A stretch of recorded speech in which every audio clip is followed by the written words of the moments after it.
রমজান ইবাদতের বসন্তকাল। 1446 হিজরির রমজান মাসের চাঁদ দেখা সাপেক্ষে এবার আগামী পহেলা বা 2রা মার্চ রমজান শুরু হবে। 27 জানুয়ারি ইসলামিক ফাউন্ডেশন 1446 হিজরির রমজান মাসের সেহরি ও ইফতারের সময়সূচি চূড়ান্ত করা হয়।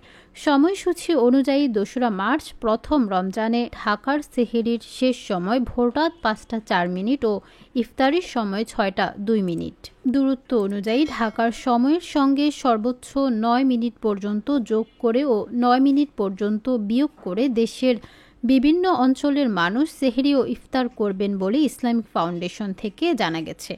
দেশের অন্যান্য বিভাগ ও জেলার সেহরি ও ইফতারের সময়সূচি ইসলামিক ফাউন্ডেশনের বিভাগীয় ও জেলা কার্যালয় থেকে প্রকাশ করা হবে বলে জানিয়েছেন দ্বীনি দাওয়াত বিভাগের কর্মকর্তারা।